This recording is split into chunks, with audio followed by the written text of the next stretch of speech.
Hello everyone. आज हमारा जो नेक्स्ट टॉपिक है वो है डिडक्शन ऑफ ओम्स लॉ, या फिर हम इसको बोल सकते हैं कि prove that R is equal to M L upon में N E square A to.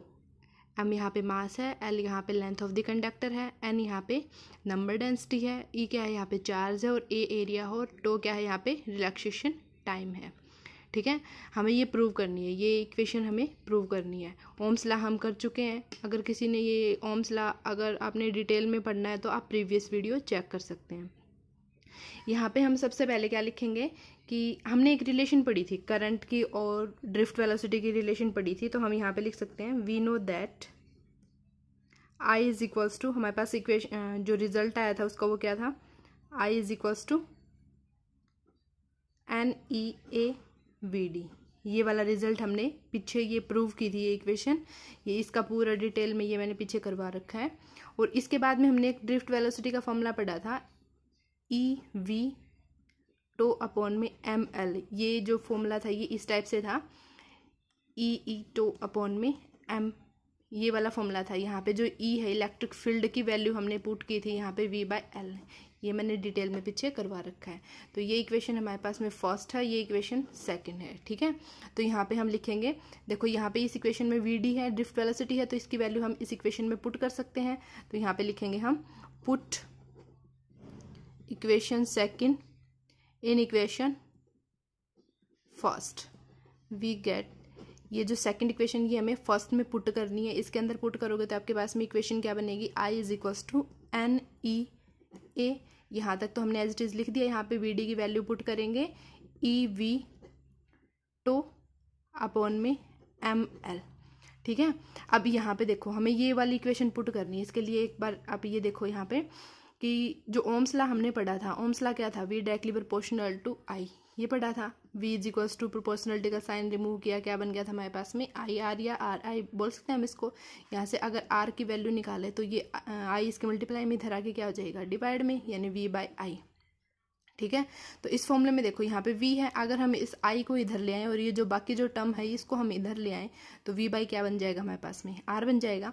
अब ऐसे करो इसको, ये V इसको यहीं पे रख लिया और इस I को इधर ले आते हैं तो क्या बन जाएगा V बाय आई, और जो बाकी टर्म थी वो इधर आके क्या हो जाएगी, वो इधर आ जाएगी। ये यहाँ पे डिवाइड में ये ऊपर आ जाएगा, एम एल अपॉन में एन ई दो बार है यहाँ पे तो ई स्क्वायर ए, और क्या बन जाएगा यहाँ पे तो आगे इतना समझ में। ये वाली इक्वेशन हमने इस टाइप से कर ली, ये इक्वेशन हमारे पास में थर्ड है। ठीक है, यहाँ पे हम लिख सकते हैं according to Ohm's law. Ohm's law के अकॉर्डिंग क्या है, हमने क्या पढ़ा था, ओम्स लॉ के अकॉर्डिंग में हमने ये कर रखा है ना, यहाँ पे देखो सोल्व कर रखा है कि R किसके इक्वल है, V बाई आई के इक्वल है, तो ये यहाँ पे मैंने लिख दिया। ठीक है, ये इक्वेशन फोर्थ है। ठीक है, अब कंपेयर करते हैं हम, comparing equation third and fourth, दोनों इक्वेशन को कंपेयर करेंगे, क्या मिलेगा हमारे पास में, देखो यहाँ पे भी V बाई आई है और यहाँ पे भी V बाई आई है, तो V बाई आई को क्या पुट कर सकते हैं हम, R पुट कर सकते हैं ना, तो R पुट कर सकते हैं तो ये R की इक्वल लिख सकते हैं ना, ये V बाई आई किसके इक्वल लिख सकते हैं हम, R की इक्वल लिख सकते हैं, और R इज इक्वल टू कितना हो जाएगा, एम एल अपॉन में N E A two, sorry N E square A two. यही इक्वेशन हमने पुट करनी थी। देखो ये वाला जो रिजल्ट है ये यहाँ पे मैच करके देखो, यही हमें क्या करना था, सोल्व करना था। आगे इतना समझ में।